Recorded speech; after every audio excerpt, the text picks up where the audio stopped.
J-Tech Studios in Atlanta, Georgia. It's America's favorite game show podcast. Tell them what they've won.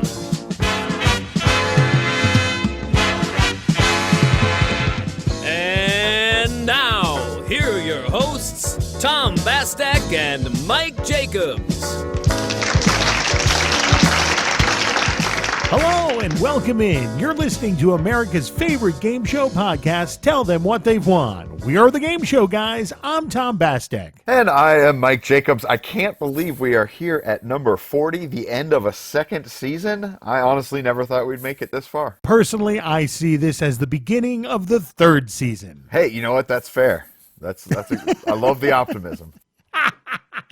By the way, my glass of beer is 3/4 full. I mean, 3/4 empty. Oh no.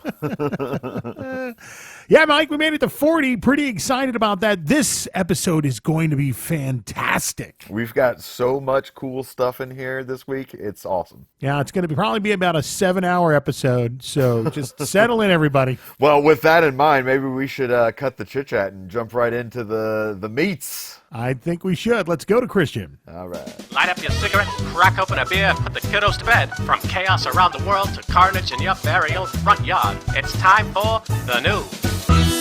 Thank you, Tom. Thank you, Mike. This is the news, brought to you by BuzzerBlog.com. 2 bits of information regarding brand new shows, at least brand new shows to America, to talk about this week. So first of all, remember a few months ago when the CW picked up Taskmaster and it aired for 1 episode and then it just completely went to hell because nobody watched it? Mm-hmm. Right. So the CW is not giving up on British panel shows. So they've picked up both, and this is an interesting one. They've picked up the original UK version and a US adaptation of a panel show called Would I Lie to You? Now this, in terms of panel shows, is one of my favorites. So they get 2 teams of 3 celebrities. Each one of them has a story about themselves or a fact about themselves. Now when they open that card, they don't know whether the fact they're going to read is true or not. But they have to withstand questioning from the other team, and at the end of that questioning, the team determines whether they're telling the truth or telling a lie. It's a really, really unbelievably fun show, but they're picking up 2 versions of it. So the original one will be on in reruns, and they're going to create their own version of it. I'm interested to know why they're doing this. Panel shows like this have never gone well in this country, so I'm curious to know what success they envision. I mean, I hope it does great, because it's a great show, but... This is going to sound really wrong, but the CW doesn't really do much right. No, it doesn't. It doesn't seem like it. The CW stands for completely wrong. I feel like this one's just going to fail like Taskmaster failed. Right. Get ready to see it on streaming soon, I guess. Because it seems like that's where it all goes to die. Yeah. That's the question, though, are these things, well, okay, we're prematurely saying it's going to fail, but assuming it fails, are these things failing because of a fault that the CW is doing or because it's something that doesn't translate to American audiences? I think it's the second one. I got to be honest with you, because so we have now the example of Taskmaster. Now, before that, QI was on BBC America, and that lasted maybe 3 weeks before that got shut down because nobody was watching it. That's insane to me. That is one of the most fascinating shows of all time. And you would think on a channel like BBC America, they'd have some type of captive audience, but they just had nothing. The only panel show, I think, that's done reasonably well recently is At Midnight on Comedy Central. And that, was its own sort of beast, but I don't know. I don't know what they're thinking. But I'm excited. I mean, cool. We'll get to see it over here, but... Yeah, no, I don't know. If they gave Taskmaster a single episode, then it doesn't give me much hope that they'll give this a real chance, but we'll see what happens. The other thing is they're spending money to get these rights. So it's like, by not, at least saying, well, we might as well put 8 episodes out there. We paid for it. That's what I'm saying. It just doesn't make any sense to me, but I don't run a television network, so what do I know? Well, and I don't even get the CW, so there we go. Hey, all right. It could be from a financial standpoint, it makes sense. It's cheaper to license an unscripted format and air reruns of the original than it is to mount a completely new scripted drama or, whatever. So it could be that it makes sense from that angle, given that because of the pandemic, there's this lack of original programming, but I don't know. We'll see what happens. Well, I'm absolutely certain that at the end of the day, they've done the math and it makes fiscal sense for them to make these decisions. So whatever. Sure. Yeah. Again, we don't run the network. Yep. Anything else for us, Christian? Well, new show number 2. Now, it seems like for the past year or so, when you talk about a return of a series, it's almost like you could play Mad Libs. You could just take any reasonably popular celebrity, any classic game show, and mash them together, and it'll make sense. Leslie Jones hosts Supermarket Sweep.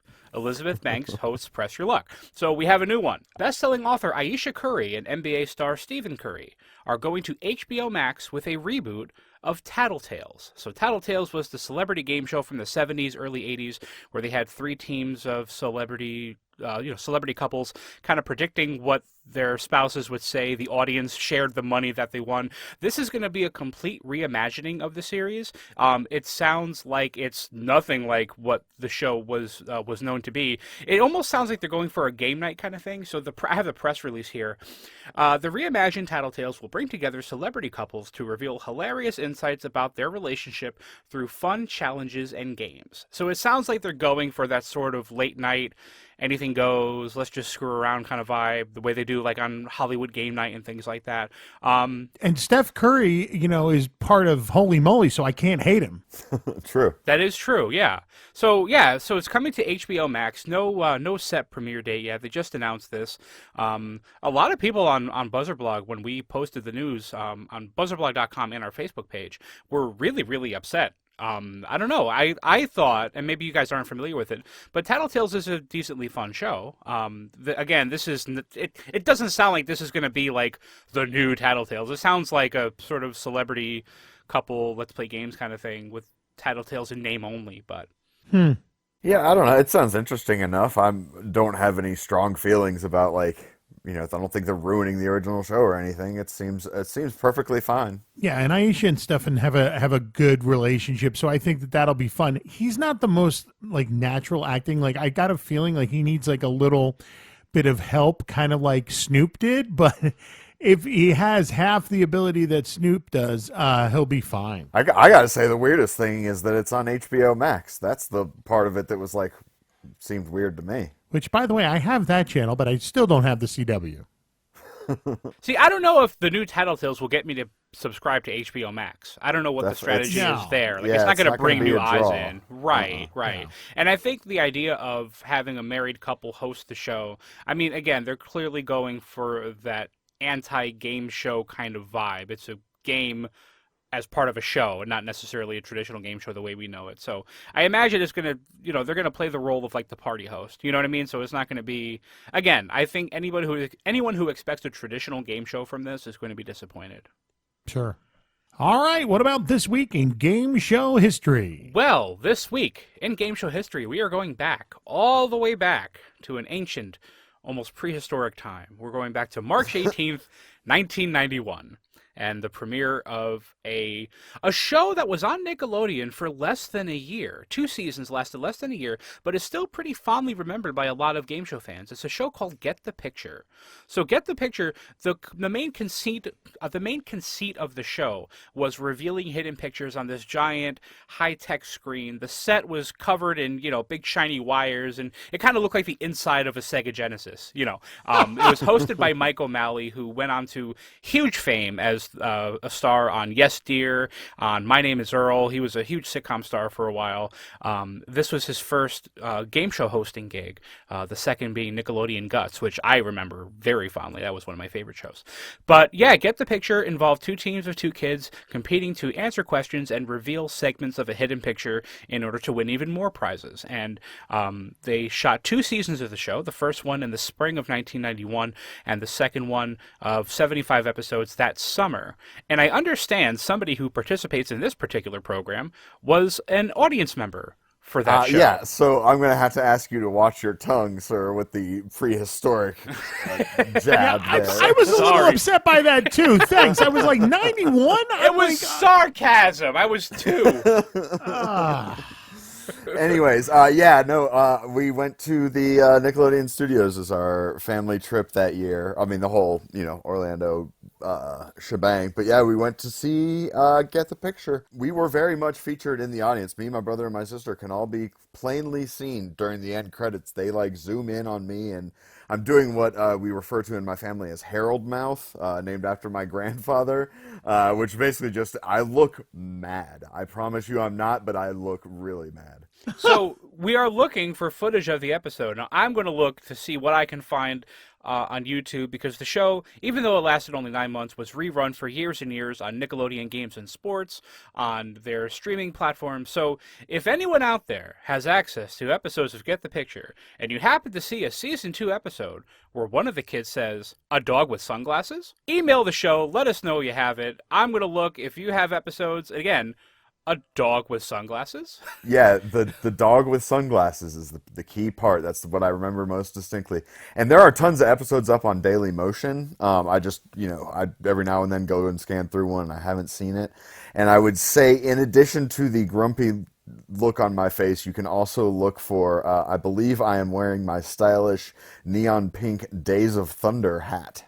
Who wasn't in 1991? Beautiful. Yeah. Wow. Well, I hope we find it. I've been looking for it for years and years and years. I do too. Get the Picture this week in game show history. Yeah, wow. This week in Mike's archaically ancient history. Yeah, right? I'm practically a dinosaur over here. All right, it's that time, Mike. Are we ready? We can see if we can stump or chump here. Yeah, let's talk about some ancient crap, huh? See how you young kids handle the ancient times of, we're going back to 1991. Yeah. Get off of the lawn, you whippersnappers. I guess technically 92 is when this actually would have aired. But since we've got the video game show coming up here, I'm going to ask you about, I'm going to say maybe easily the best known of the shows that we're talking about, which is Nick Arcade, of course. So, I think this could either be really easy or it's going to get you, and we'll see what happens. But I just want the name of any of the three end main boss characters from Nick Arcade. Nick Arcade. So if I remember correctly, the end of the game was called the Video Zone. So that's where they put on no, they didn't put on a suit. They went backstage and they entered the world of the video games. Correct. And they had you could run up the stairs and collect the coins or the rings or whatever they had. Mm-hmm. And you're looking for the names of, like, the bosses at the end of each level? Yes. So, there's... over the course of the Video Zone, you are fighting your way to the main boss.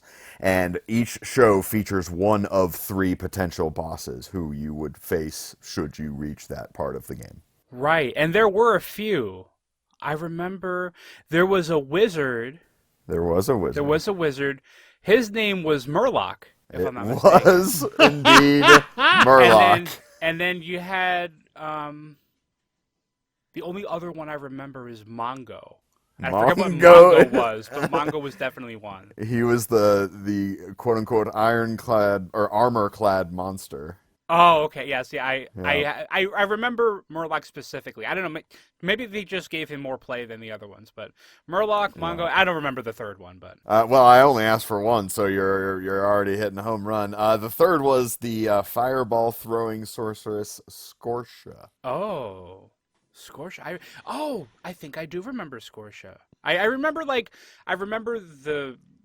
the mental image of all these characters, but I remember what Mongo looks like, and I remember Murloc existing, but I don't remember Scotia or what she looks like, or really what Murloc looks like either. But I mean, hey, well done. Yeah, you kicked it. You kicked its butt again. So I appreciate the opportunity, guys. Just happy to be part of the team. All right. Well, this week, Christian, as Mike did mention, it's our video game show. So, Ed, do you have any favorite video games or that of game shows or vice versa? Well, it's funny. You told me about the topic of the show, and I was trying to think of game shows that were based directly on video game properties, and I don't know that I could think of too many. I know a few years ago, they did Candy Crush Saga on CBS was an actual game show. Right. And it was hosted by Mario Lopez. And actually, in preparation for the show, they built this set, which turned out to be the world's largest touchscreen. Actually, the set held the world record for a while. It may still have it.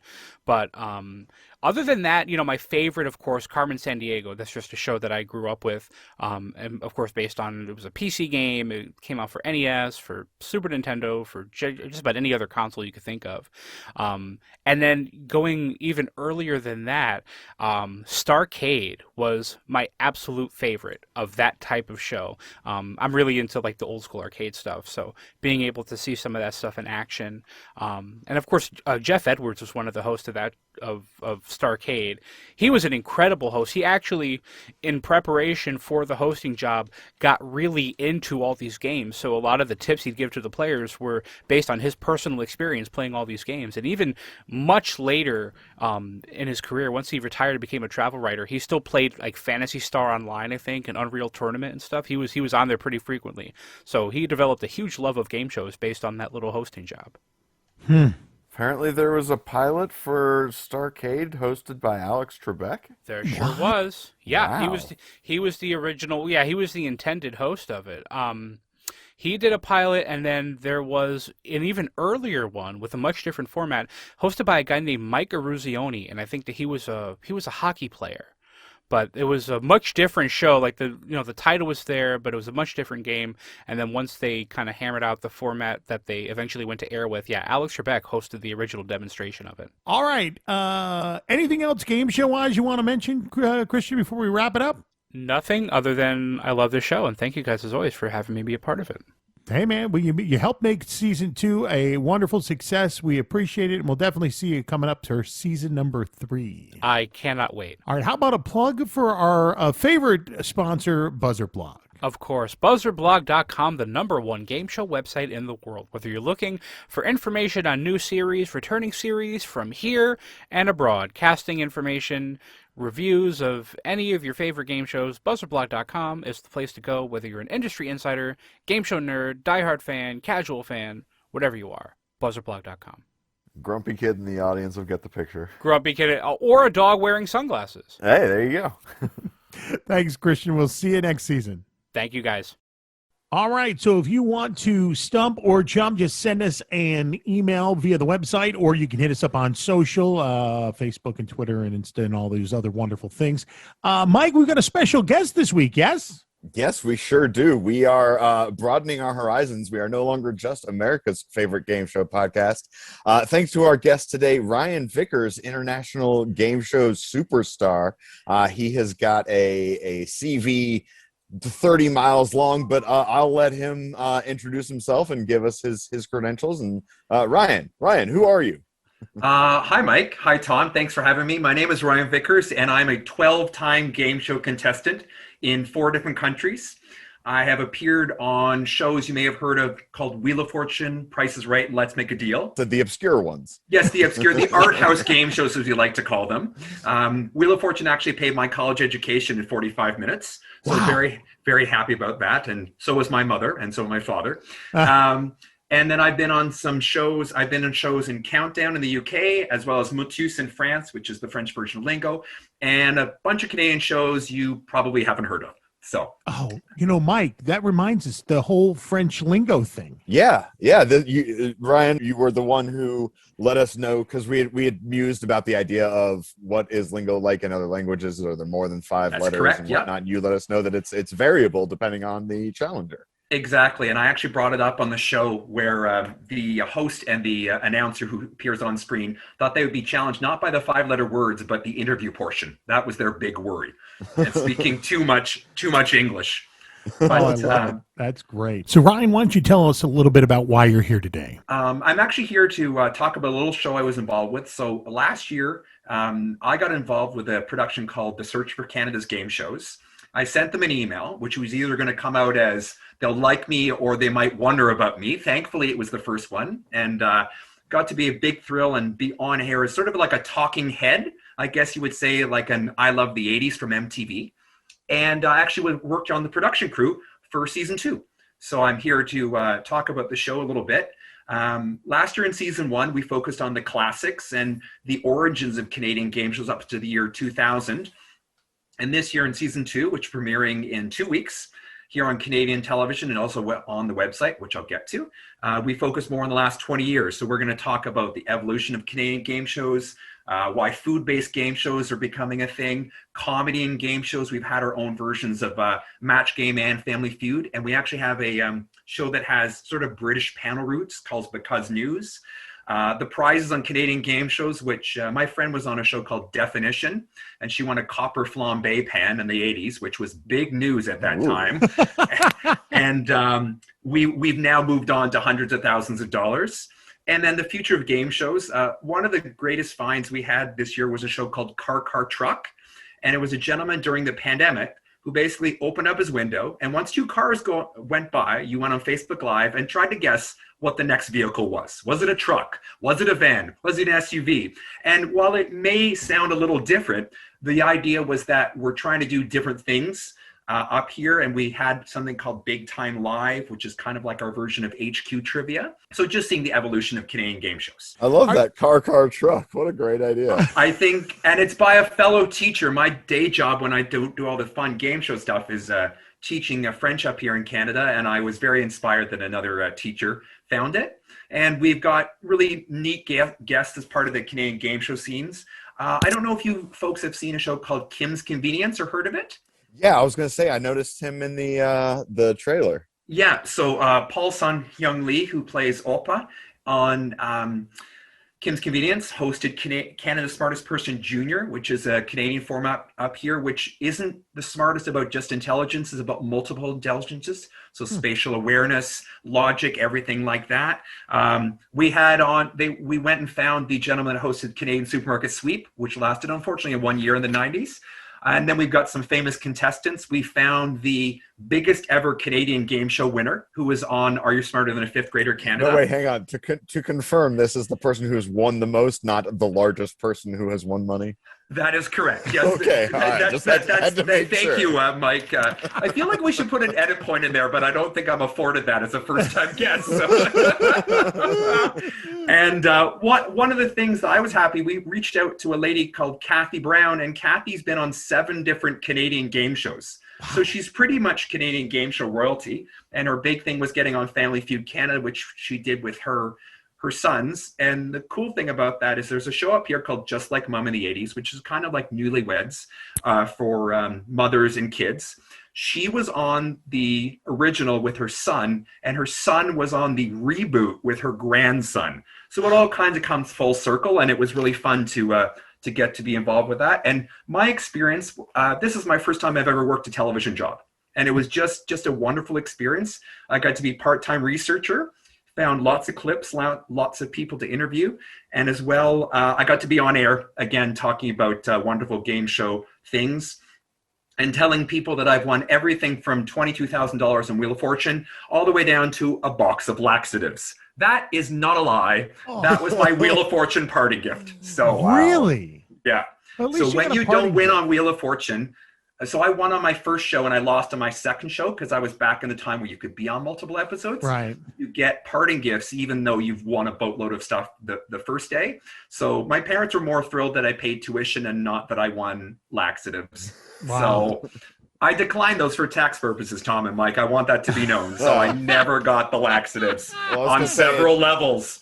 Sounds like that prize is a bunch of crap. Hey, yeah, there you go. That's thank you. As a good Canadian, I appreciate a good pun there. So we're on. Pardon me, Tom. Go ahead. Ryan, I got one quick question, and then I want you definitely to tell everybody about how they can see this. Because first of all, the first season's already out there too. So let's talk about that, where you can grab that. But you spoke briefly about food-based game shows are taking off right now. Can you elaborate a little bit on what you're talking about when you say food-based? Are you talking about like a Top Chef kind of thing? So this ranges anywhere from a Top Chef or a Chopped Canada to original formats that came up from here. So 2 that come of specific note. One is called Fridge Wars, where people basically, they go out, they take 2 professional chefs, and each chef has a family paired with them, and they have to cook something with their leftovers. Nice. and I believe it's actually aired on the CW in the States for a while. They bought it down there. And then we had a great show, which was a mashup of a cooking show with Supermarket Sweep called Surprise, It's Edible Incredible. They would ambush two kids. They'd come in the studio. They had to cook. They had to shop around grocery shopping like Supermarket Sweep. They had to do silly, gross games a la Double Dare. And then they made them cook, but they had to watch the recipe and then memorize it, and hopefully their friends would like their food better than the other teams. And they did that for a couple seasons on the CBC, and I think it's a great format.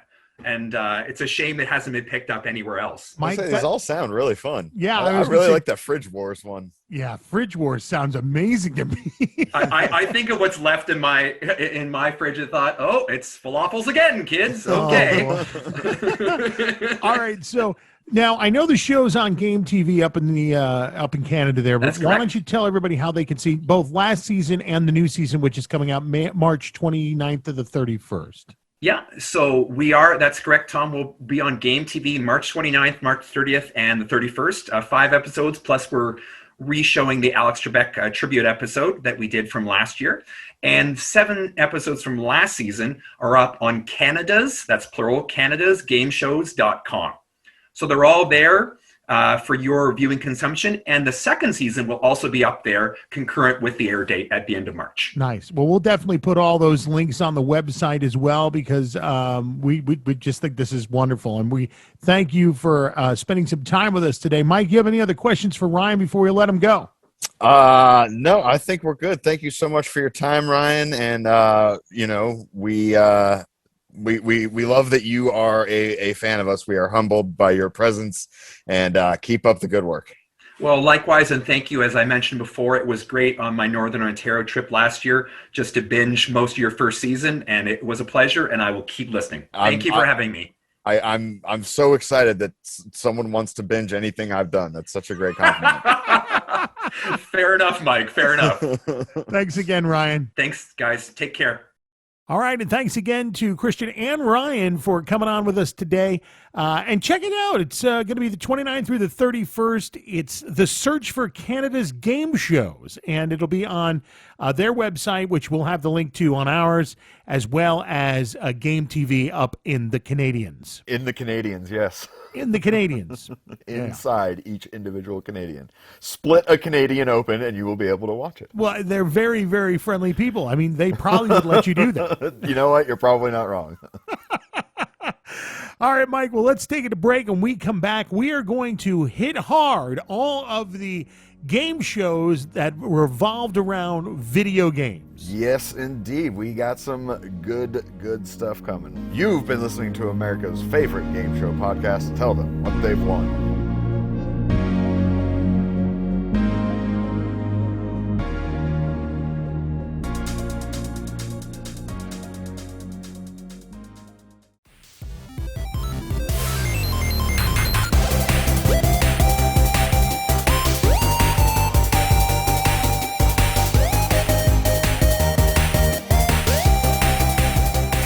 Welcome back. It's America's favorite game show podcast. Tell them what they've won. You know, Mike, this music is certainly not the intro music for any of our games today, but I went with this, kind of, poppy synthwave kind of video game-ish kind of music because I thought it fit what we're doing here. Oh, it absolutely does. It fits very, very well.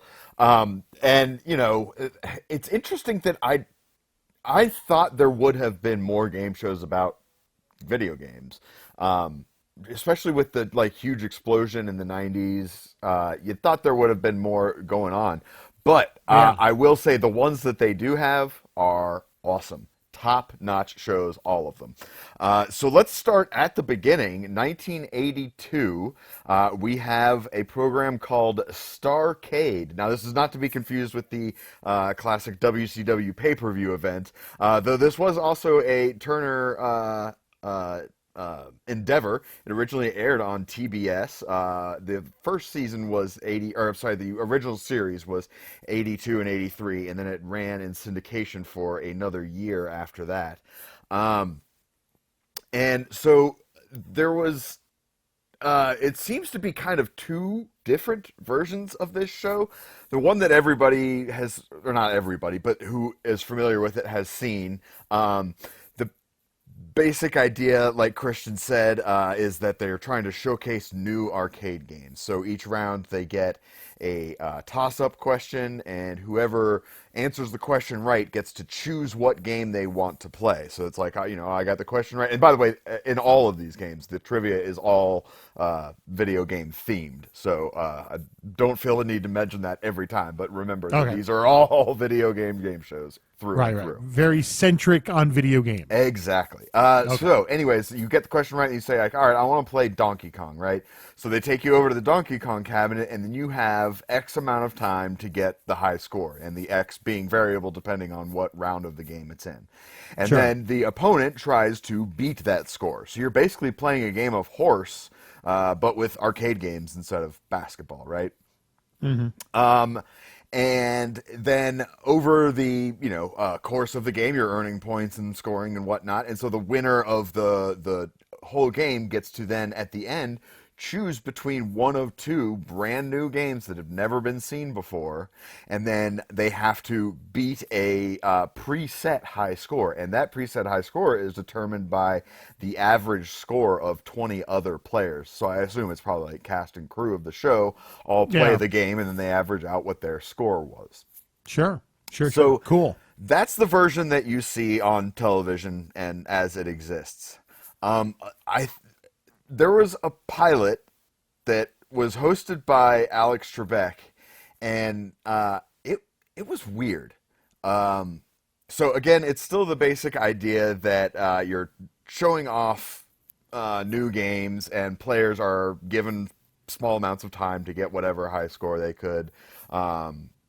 Blah, blah, blah, blah. In this initial pilot, first of all, the winner got their own arcade game, like an actual arcade cabinet, which is pretty cool, and a home computer. Yeah. But the weird thing is that the end round where they debuted the brand new unseen video game, the winner of the game, part of their prize, I guess, was they got to play the game against Larry Wilcox. Everybody's favorite primetime police officer from Chips. Yeah. Absolutely. To be honest, I would have wanted to play with Eric Estrada way more. I mean, I'm sure that's why Larry Wilcox was chosen, because Eric Estrada wanted money. Yeah, exactly right. Oh God, it's just such a bizarre. Like, it almost sounds like a Family Guy skit, right? Like, you play a game show in order to win a spot to play Donkey Kong against Larry Wilcox. Like, what? Yeah, just someone did Mad Libs for that one, and that's how they came up with it. But cool, nonetheless. I mean, you get an arcade cabinet as the winning. That's really amazing. Yeah, well, and I like the idea of Trebek as the host. Obviously, that didn't take off. It initially was hosted by a man named Mark Richards, and then went to a guy, Jeff Edwards, who Christian talked about in the news. Sure.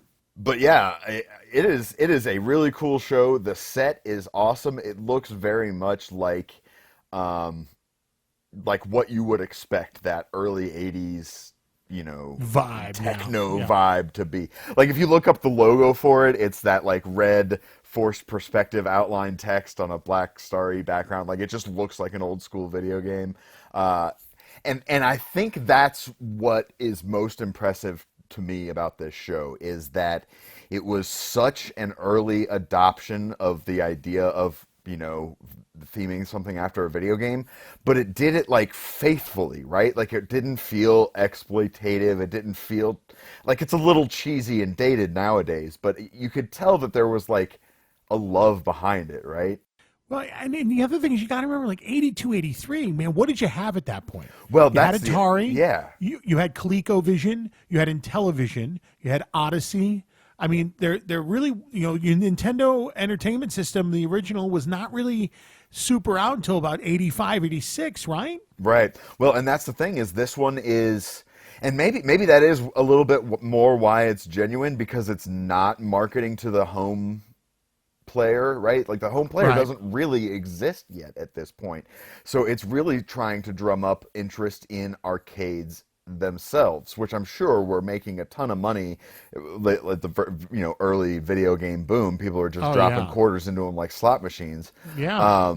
But it's still a niche market, and like I say, I think they did a good job with appealing to that niche market, not exploiting it. To me, I just feel like, gosh, this is something that in 82 and 83 was just, for its time, was just amazing and wonderful. Absolutely. The term ahead of its time is 100% applicable here. Sure. Applicable. Now, it's interesting because in 2017, I don't know if you're familiar with Shout Factory.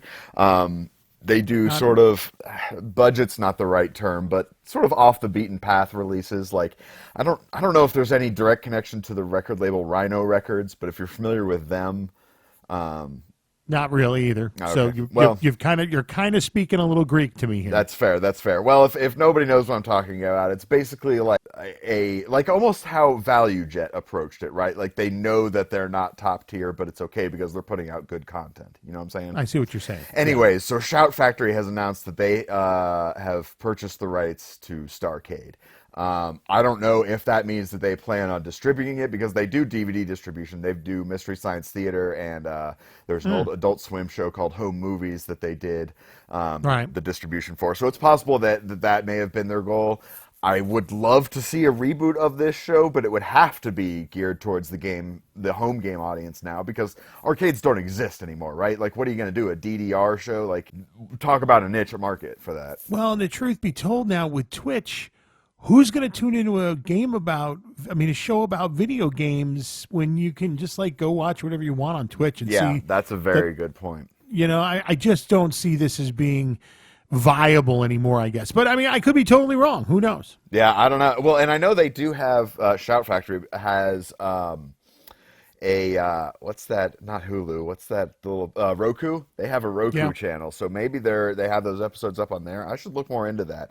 Okay. All I know is that they acquired the rights to Starcade. So again, that was 4 years ago. So who knows what's happening with that? But there are rights to be had, and people want them. They're obviously not worth nothing. So there's plans there somewhere, I think. Right. Cool.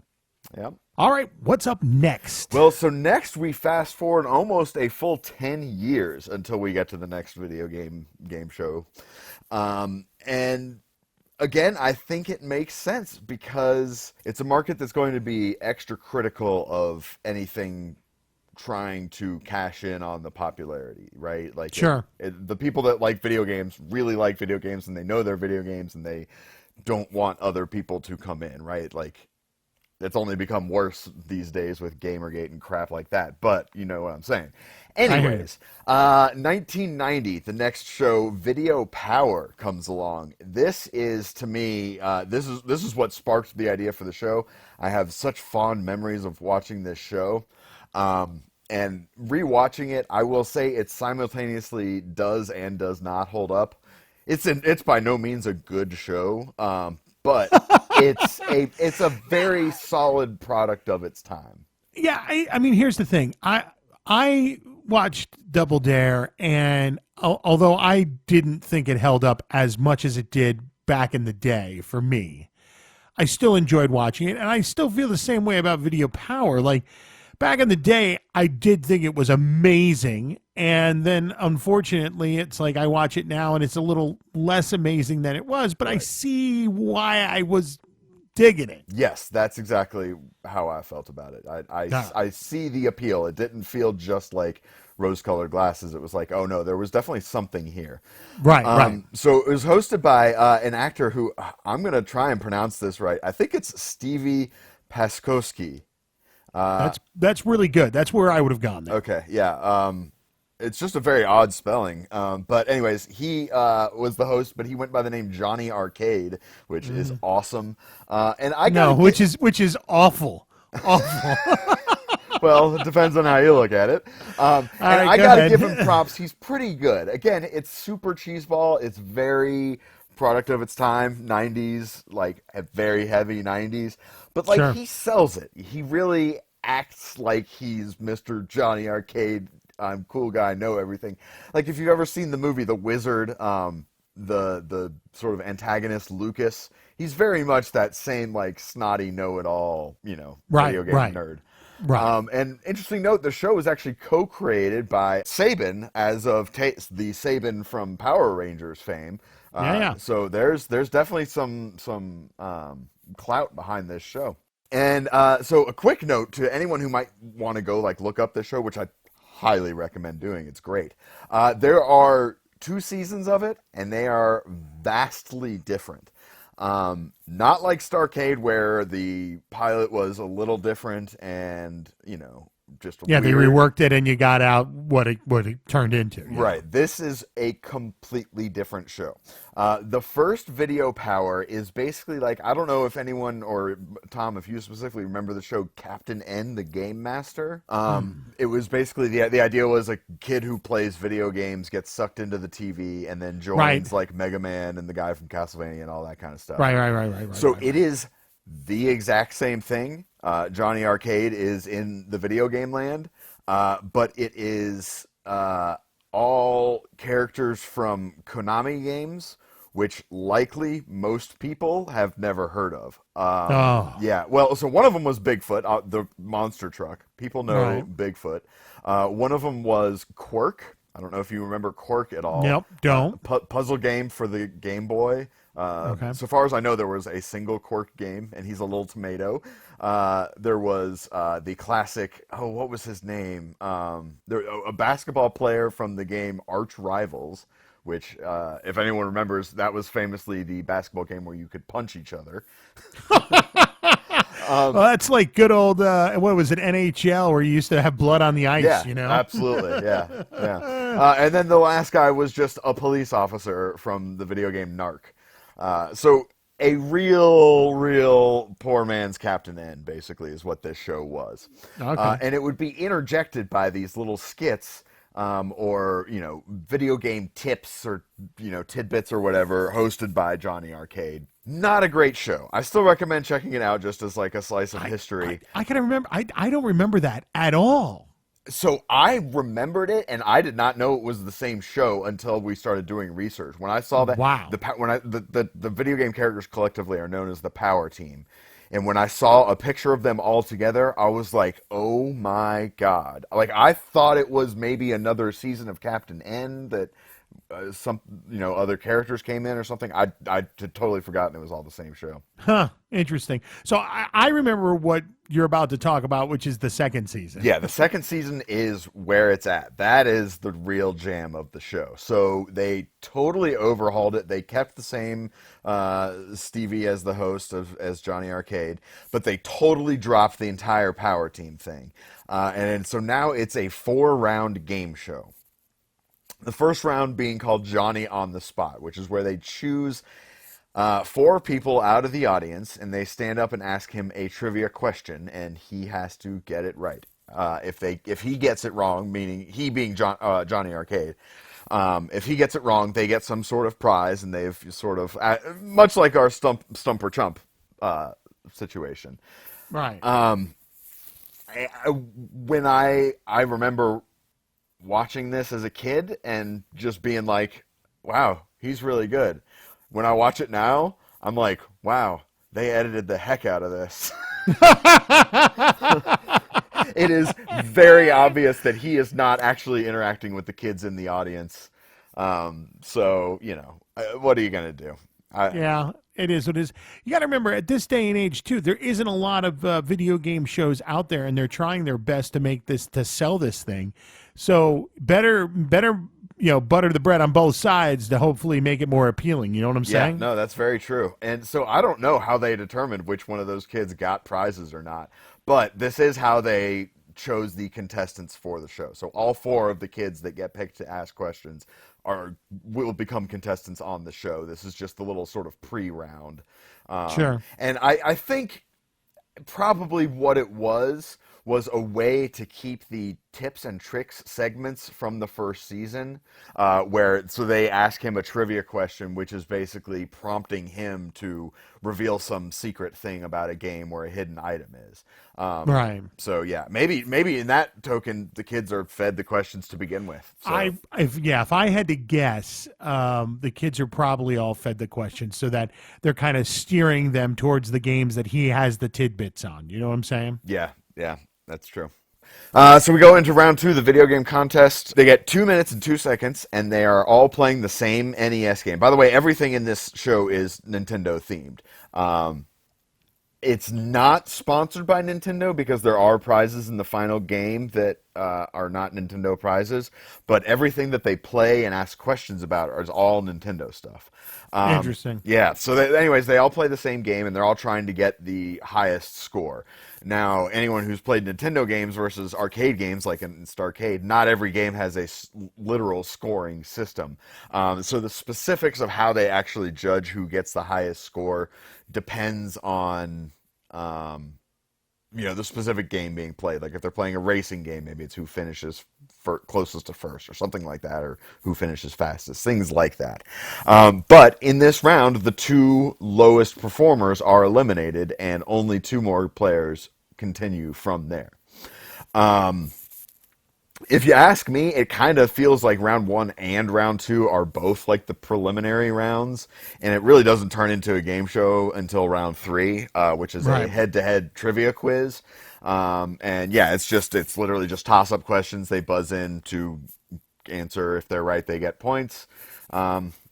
Pretty simple, right? And then finally, they have in round 4, they just go for time on that one. There's no specific point value or anything like that. But then round 4 is a one-on-one video game contest. Again, for the highest score, same kind of deal as that second round, but this time it's just one-on-one, and it's a different game than before. And the highest score awards points. It doesn't necessarily determine who's the winner. And so the points of the round 4 contest combined with the quiz, whoever has the highest score with those 2 combined is how they choose the winner. Now, as far as what happens to the winner, this to me, it is the greatest bonus round in any game show that has ever been on television. Wait a second.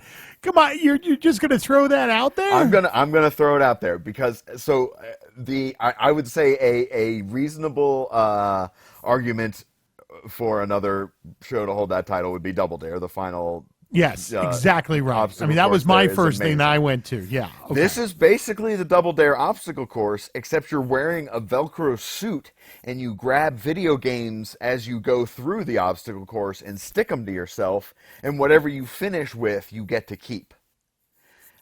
I think that is so freaking cool. Now, granted, I rewatched it, and it is not as epic and large scale, and it doesn't have the production value that the Double Dare obstacle course does. So by no means am I saying it is anywhere near as good as the obstacle course. What I'm saying is the manner in which you win prizes, and the fact that all the prizes are video games, I think makes it it's like a kid's dream come true to be like, you can run through. It's the Double Dare obstacle course. It's the go through a toy store and get as much toys as you can in 5 minutes contest, all rolled into one. Except it's all video games, and that's it. And if you didn't play video games, how is it the best? Well, okay, that's fair. In my mind, as a kid, if I'd have won that Toys R Us contest, I'd have just gone straight to the video game section and taken everything. Oh God, see, I would have been right in the Lego section. That would have been 100% my. Well, I would have been dumping Legos in the car. Now, I would have also gone to the video game section as well, but I mean, yeah, I know. In all honesty, if you're not watching this show, if you don't like video games to begin with, so I definitely see its mass appeal. And the fact that like Velcro was like a cool thing and you were Velcroing all this stuff. This is back in the day where you used to be able to Velcro yourself to a wall. You could bungee jump, or not bungee jump, but like bounce on a trampoline and stick yourself to walls. Like this was a big thing. Velcro was like the new thing then. I mean, I'm not trying to play up the literal Velcro as the appeal point. I guess Velcro is cool. I'm just saying, I like the concept of like, stick this thing. You have a finite amount of space, and you got to figure out where it can stick, and you got to get through this obstacle course while making sure it stays stuck to you. I don't know. I don't want to stick things to myself necessarily. Well, all right. I guess that's all I'm fair.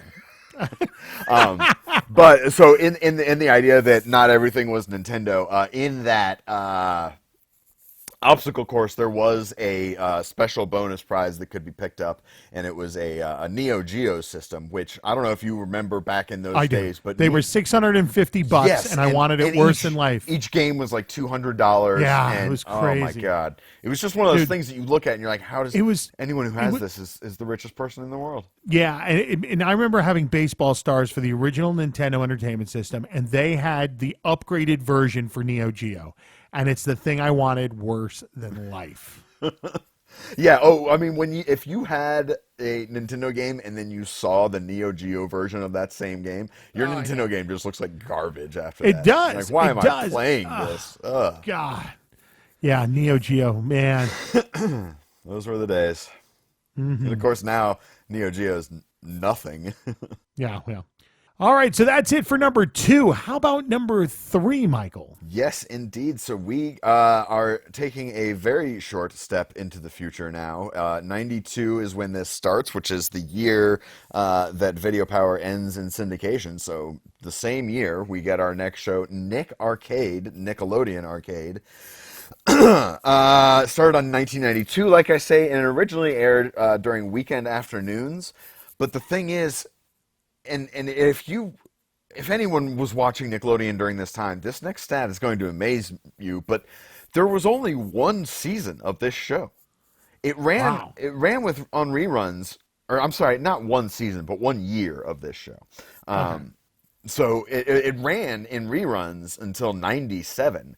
Wow. So yeah, it had a good 5-year run, but with only like 80 episodes total or something like that. That's crazy. Right? And because like I say, watching Nickelodeon at that time, that show was on all the time. And I also vaguely remember when Games and Sports came out, it was on that a lot too. So they really got their mileage out of this show. Yeah, they did. Wow. And it's a really, really cool show. I think it was maybe a little too early, and we'll get to that in a minute. So it follows the traditional Nickelodeon game show format of 2 teams with 2 players, just like you'd see on Double Dare, Get the Picture, or any of those other ones. Though an interesting note, in this one you'll find that the contestants are red and yellow as opposed to the traditional Nickelodeon teams of red and blue. And that is because in the final game where they go into the video game system that we'll talk about in a little bit, it's all shot on blue screen. So contestants wearing a blue suit would just completely disappear. Interesting. Unfortunately, they didn't realize that until after the first episode. Oh, no way. Yeah, I don't know how someone didn't pipe up and be like, hey guys, this isn't going to work. But yeah, when they did the pilot episode, the team was blue, and then they got to the last round, they're like, oh, wait, hang on, we can't do this. Oh, it's terrible. So round 1 starts with a video game face-off, and much like in the Video Power one, they have, in this case, it's only 30 seconds, and one player from each team is playing a game, and they're playing against each other for a high score. The difference here is that these are not Nintendo games. These are not Sega Genesis games. These are not Neo Geo games. These were custom-made games for the show. They got actual game designers to come in and program brand new games for each one of these. Now, granted, they really only made like 3 different games and then just did like sort of palette swaps and sprite change out and things like that to make the different games. Sure. But still, I think that's a pretty impressive endeavor to be like, you know what, we're gonna make our own games for this, right? Yeah, wow. And, because of that, the way of judging the winner varied, but it was usually like, again, just like with Video Power, who gets the furthest or who kills the most bad guys or things like that. Right. So this first round is basically a toss-up to determine who gets control of the board in the main phase of the game. And control of the board is, again, another custom-made video game screen where they have the sort of show mascot or avatar, if you will, Mikey, on this digital board of square spaces built out like a maze, and there is a goal space, and the contestants are moving Mikey up, down, left, right, trying to get him into the goal space. But as they land on other spaces, other sort of events in the game are revealed. Typically, you got good stuff, prizes, points, extra points, and stuff like that. A lot of times there are trivia questions or sort of puzzles, visual puzzles, things like that, to try and solve. There were enemies that would show up, obviously on the bad side of things, and that would immediately forfeit your turn and turn it over to the other team. And also video challenges. And a video challenge was basically a break from this main format, and you go back over to the video game screen where you get to play one of the, again, custom-made games. And in this case, you have to reach a specific goal. And, in other words, if it's like a space shooter game, it's shoot down 15 enemy pilots in 30 seconds, something like that. At the end of this sort of back and forth through the primary round, the team with the most points moves on to the video zone. This part is really what sold the show. It looks kind of cool, but again, I think this is where they were maybe a little ambitious and ahead of what was really possible. It was a sort of pre-virtual reality, and the idea, the way that the show is presented and pitched is that the kids get transported into the video game. These big doors in the back of the stage open up with smoke pouring out, and they go into the darkness, and then all of a sudden they're inside a video game. And you watch the show, and it's literally the two players in a video game environment, and they have health meters, and there's bad guys shooting stuff at them. It's like a little platform game, right? The problem is, like I said, they're shooting it on green screen, so the kids aren't seeing in reality anything that they're actually doing. Of course, they have a screen in front of them that they can look at, but you got to think, when you are in front of a green screen, right, and you're playing these games, they're side-scrolling games. So you're theoretically facing to like camera left, right? Right. And the green screen, or blue screen rather, is to your left, and you're looking forward at yourself in the camera. I'm sorry, on the screen, and you're seeing yourself in a different perspective than you're oriented, if that makes sense. In other words, you moving forward in space moves you right on the screen. And I have to imagine that is just an incredibly confusing orientation to be in. And you watch the show, the kids always do terrible at it. And you can tell that it's not just because it's like a hard game. They can't figure out where the platforms are and like where the enemies are to defeat. Like they can't even make their way around the screen. Yeah, if we had virtual reality at that point, it would have been much better. Well, and I think that's the other problem, is now virtual reality is so commonplace that the gimmick of sending someone into a video game is no longer interesting, right? It's like, okay, cool. Everybody does that every day, Right. So I think this show is dead in the water, but it was so cool for its time, and the graphics for the games were interesting and pretty good. Like, I feel like it was a well-made show. I think it just tried to be more than it had the ability to be. One interesting note, though, as far as fame goes, Joey Fatone of NSYNC fame, and I suppose movies as well, he was on the show as a contestant before he was a big star. So that's interesting. Fun. Yeah. That's great. So there you go. Those are our 3 video game shows. They are all winners in their own way. They are all also very much products of their own time. So if they're not something that you grew up with or would have an appreciation for that sort of thing, maybe not your cup of tea, but I mean, I highly recommend all of them, specifically Video Power. That one, obviously there's a lot of nostalgia for me on that one, but it held up. It was still, I remember why I liked it, and it still was fun. All right, when we come back, we are going to now flip-flop it, and we're going to talk about video games that have a game show type format. Word, flip the script. You've been listening to America's favorite game show podcast, Tell Them What They've Won.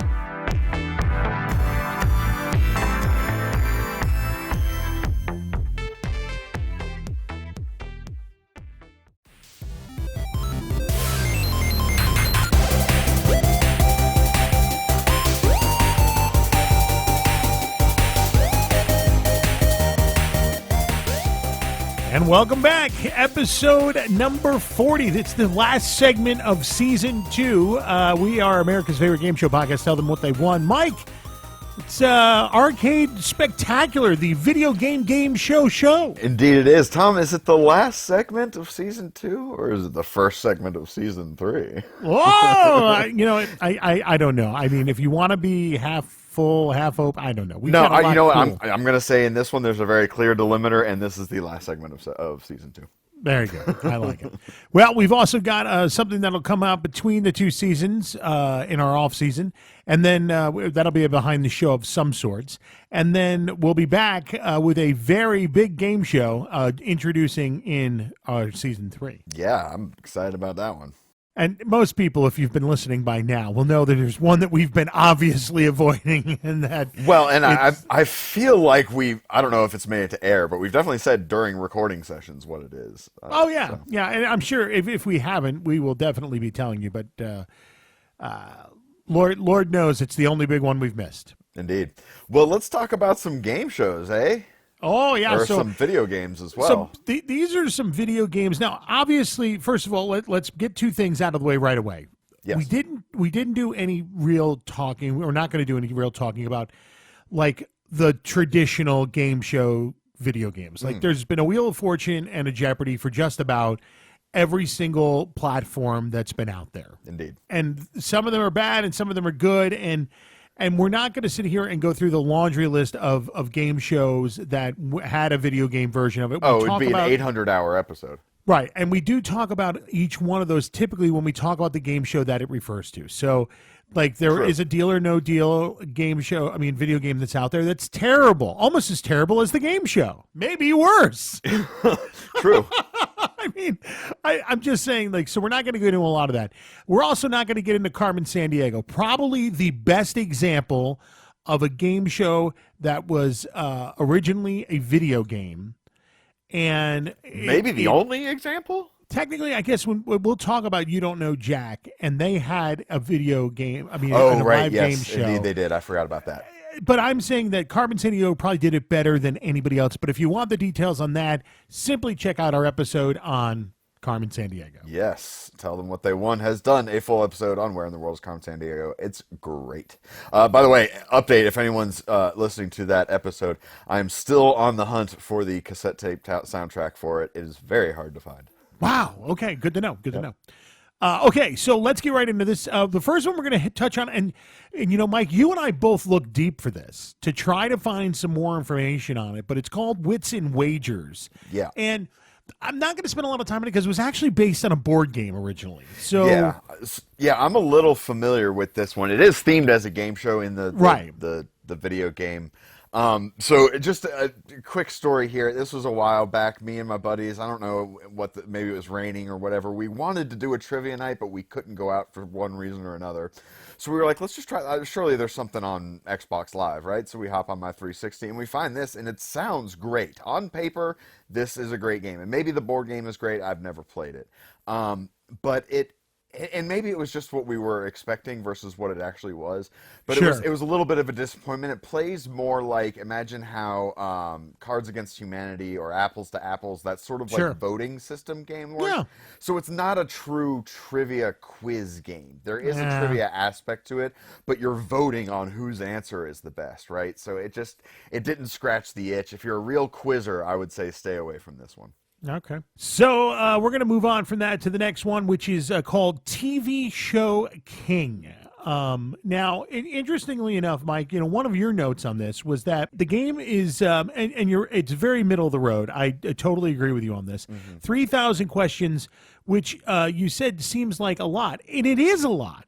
If you look at Trivial Pursuit, you've only got 2,400 questions. Cranium only has 600 cards. 3,000 is a really good base to pull from. Absolutely. I totally agree. So when I wrote that note, and I was not even thinking about comparing it to traditional board games. That totally makes sense. I was just looking up like other video game trivia, like to be like, how many questions are in You Don't Know Jack or something. But questions are questions. And like if you're doing a trivia game, you literally want to know. You know what I mean? Yeah, for sure. And so when you compare it to Trivial Pursuit, theoretically, this tiny little WiiWare game has more replayability than Trivial Pursuit. Yeah. Now, I will say it had its decent amount of success because, I mean, there was sequels that came out to this game. To me, I've never played it.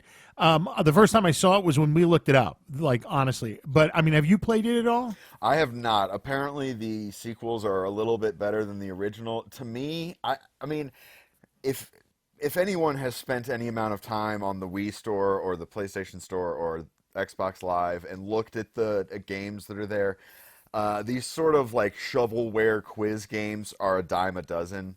So my theory is if you've played any one of those, you've played them all. Sure. So I could pretty much imagine what this show or what this game is like, which to say is not bad. Like, they're not bad games. They're just very like Run of the mill. it's a quiz show, and we threw together a UI so that it was a game show, right? I mean, a video game. It's perfectly cromulent. Now, see, I will tell you the next one is getting a little bit more like where I expect a trivia game show to be.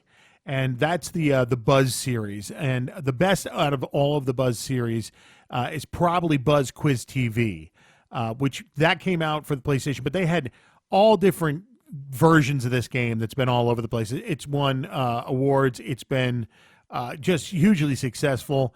And what's great about the Buzz Quiz TV, the reason why that was so popular is because for the first time you had a PlayStation controller that was not corded. It was wireless. So you had a wireless buzzer. But the original Buzz game was like the first one to have like actual buzzing in like you would on Jeopardy or whatever. Yeah, they give you like an actual like video game podium buzzer. It looks really cool.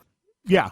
So to me, this is like what you're really starting to get into. Like, okay, we want a game show to be this on video games. Well, and I think this aligns with what I was saying earlier about the game shows on video games where they did a good job of doing it faithfully.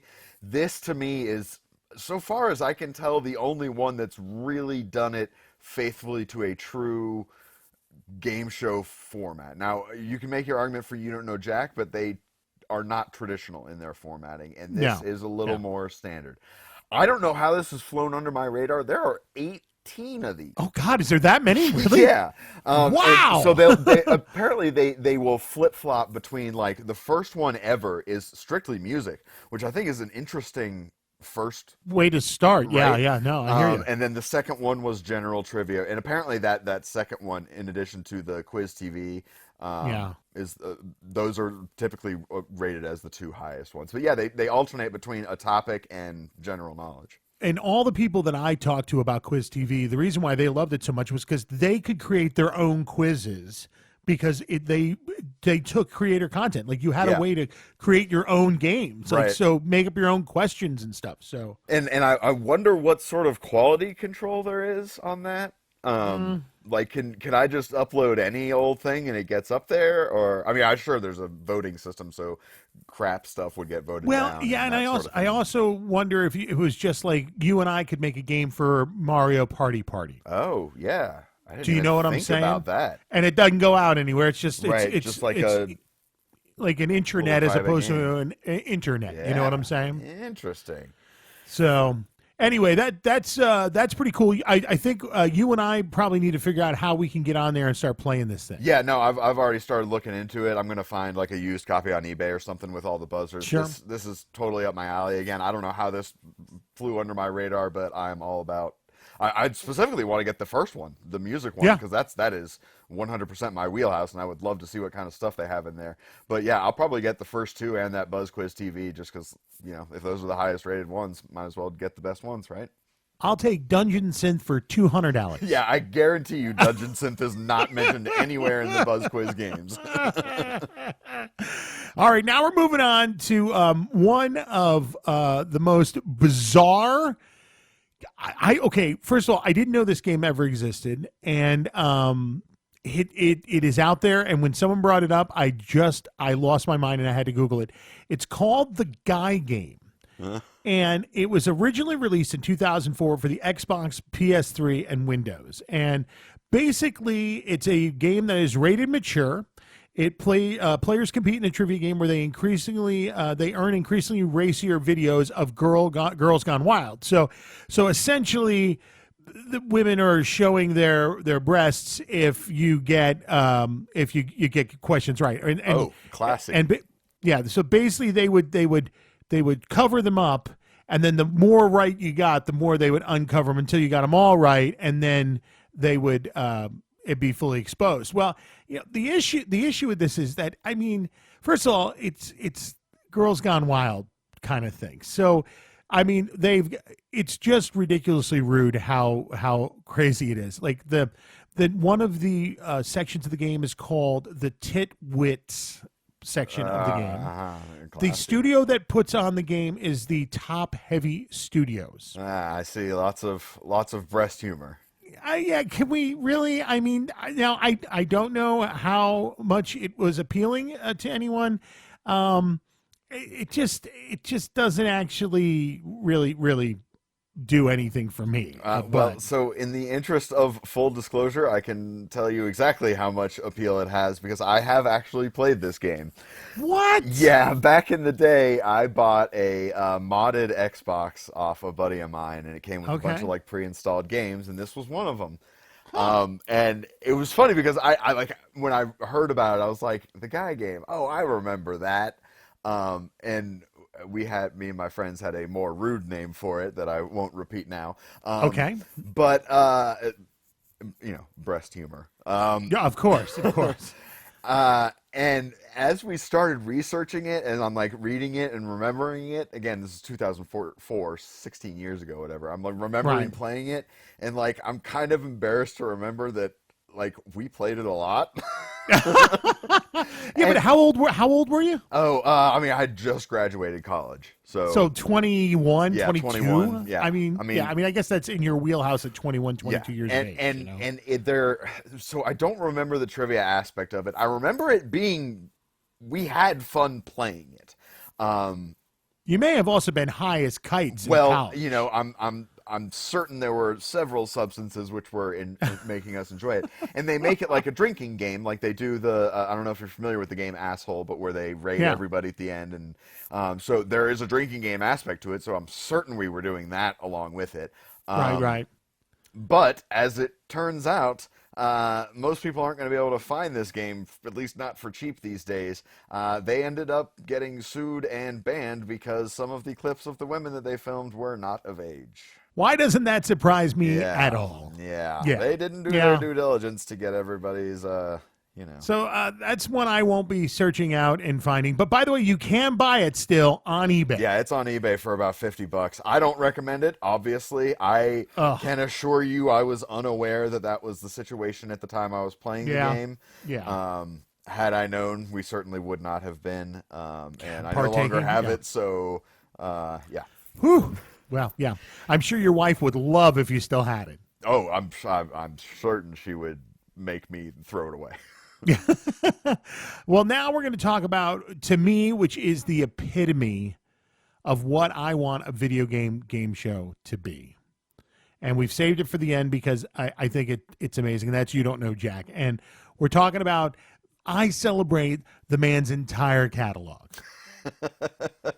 Because that's how good these guys are. Now, I don't know if you know too much about it, but You Don't Know Jack started out with a company called Jellyvision, and the way it actually started was basically they were putting out it was like an edutainment kind of company, and they were doing a game called That's a Fact, Jack, and it was like a reading motivation CD-ROM game for young adults, and while they were doing it, I'm sure somebody came out and said, "Oh yeah, how you doing on the Jack thing? Ah, you don't know Jack shit," that sort of thing. And so that developed into the idea for a more vulgar version of the reading motivation CD-ROM game to come out with something else. So even while that was still in development, they were coming up with the idea for You Don't Know Jack, and it is amazing. Basically, it sold like 1 million copies in the first year, like just went nuts. Almost every single console since the original PlayStation has had it. There's been 12 versions for Mac and PC. I had the original very first version on my second Macintosh, and I remember playing it and being blown away by it. Oh, yeah. I'm absolutely in those numbers of the millions sold. I remember having, we had the first one, we had movies, TV, XXL. My personal favorite was The Ride. I didn't have that one until later, but that was the fourth one, I believe. But yeah, I remember playing it with my brother and sister just for hours. It was so much fun. The way they present the game, it's unlike any other game show any quiz, anything that's ever existed or has existed since. I think the best part about it is that they managed to bring in a level of fourth wall breakage and interactivity that were unparalleled at the time. Yes, for sure. The way the game starts is you're in kind of like a green room where you're typing in your name for so you can say, okay, player 1, type in your name. All right, player 2, type in your name.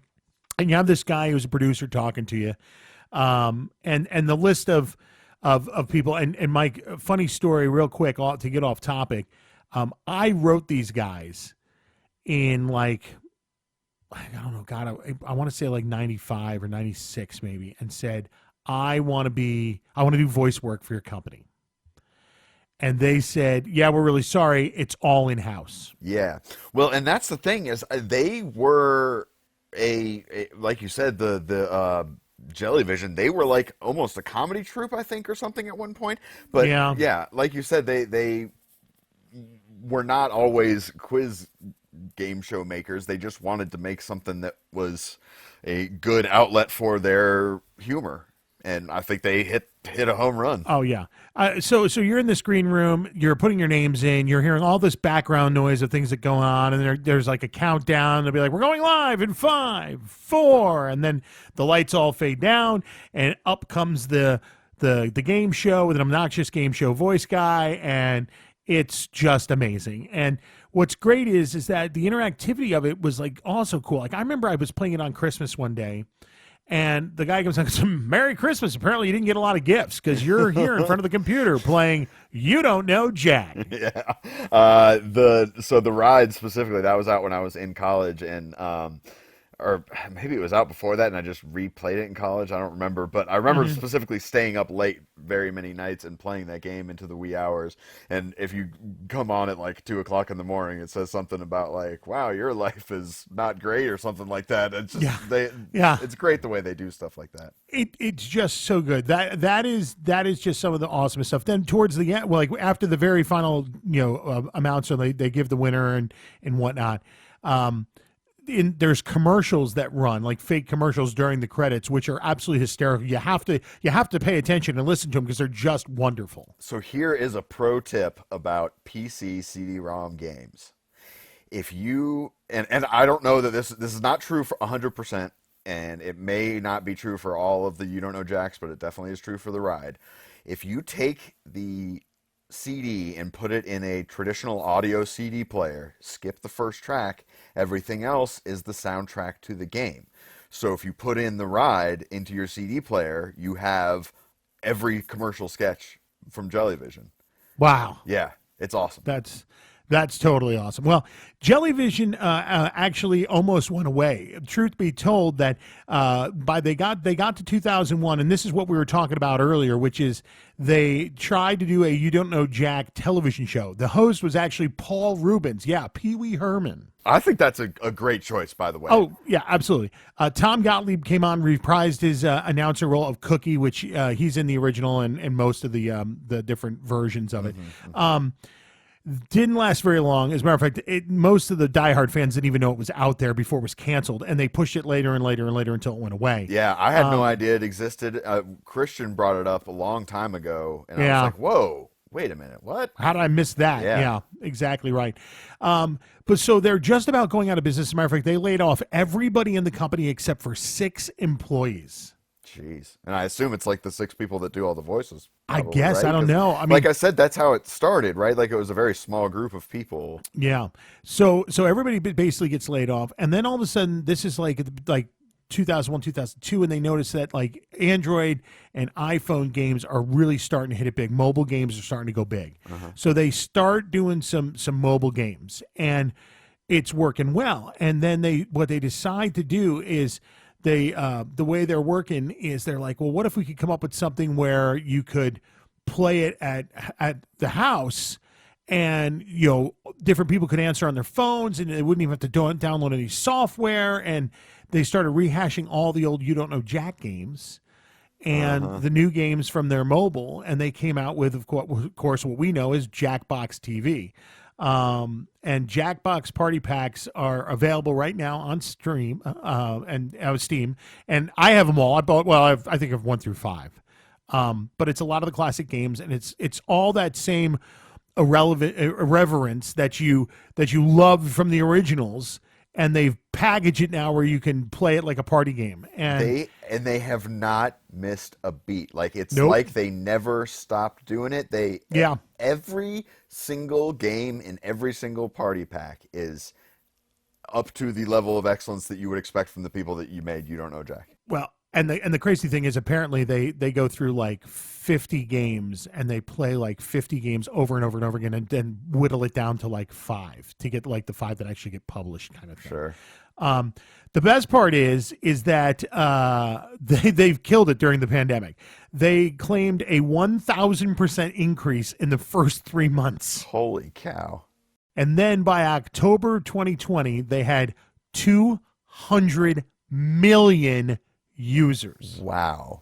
I mean, And of good course- good for them. And Yeah, I'm one of those numbers for sure. Yeah, so am I. So, and what's great is that, obviously with the invention of Twitch and people twitching, games and whatnot, they've created the audience interface now where you can actually, if you're playing it on Twitch, everybody in the audience can also sign into the game and vote and be part of that interactivity. So that's great that they have that. And then now they've even built a Twitch interface, which will work directly with Twitch, so you can actually play those games even more seamlessly than just streaming them on Twitch. That's super awesome. Yeah, when I went on Steam, because I knew the Jackbox stuff was there, but I didn't know that they remade all the old games, or not remade, yeah, but the ported original old ones are there too. Yeah, and so I found the ride, and it's on there. And apparently there's like audience features in that now too.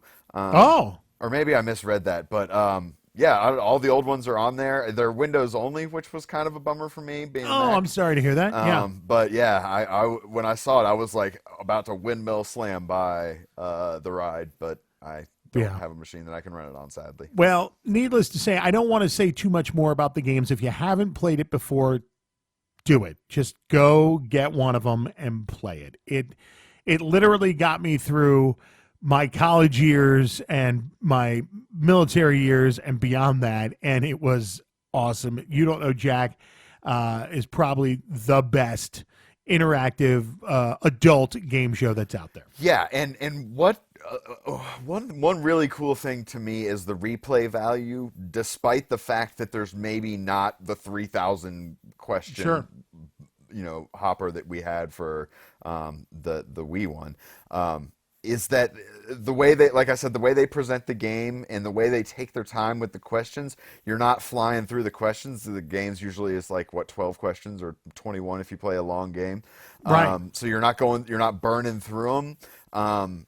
And you have fun playing it. And even if you might get, so the way they break it down is in blocks of questions, right? So questions 1 through 21 are always going to be in game 1. Questions 22 through whatever are going to be in game 2, right? So Right. it's not like you're going to see the same question from game 1 in game 7, right?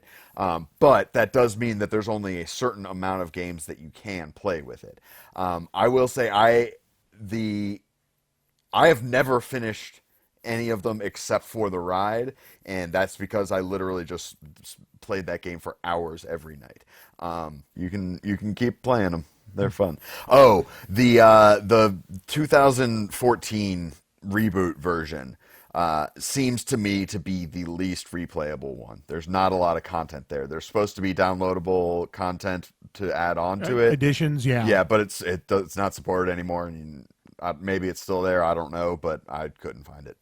All I know is I love it, and I highly recommend it. And if we were rating it, it'd be a 5 for me. 100% a 5. The best series of quiz games of all time. Well, Mike, I think that's all we have time for this season. Boy, I mean, did we take enough time?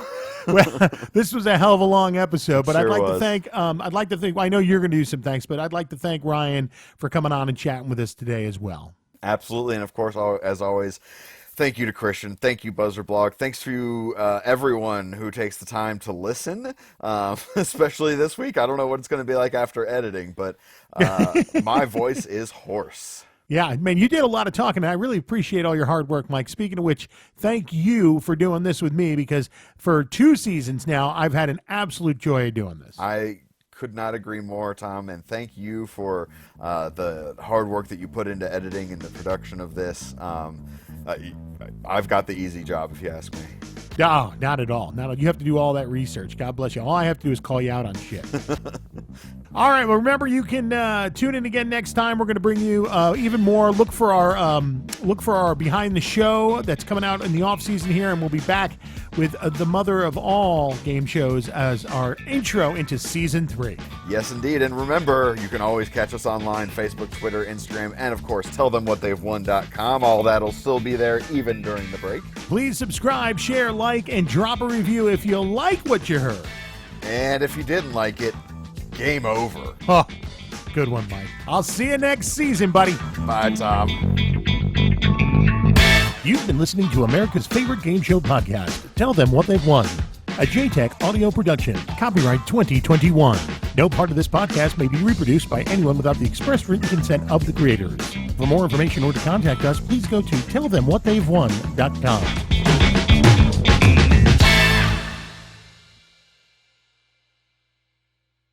All right, Tom, what'd you learn this week? So, Mike, this week I learned that I really wish I had taken the time and gotten into the video game business. You know, it was really coming on in the early 90s.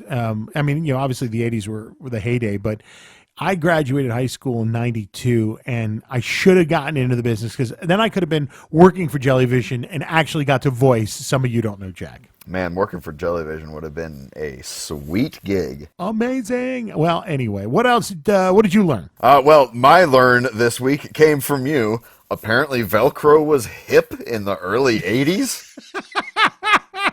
Or 90s, or whenever it was you said. I don't know.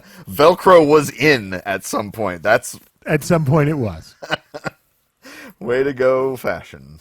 Copyright 2021, a JTech audio production.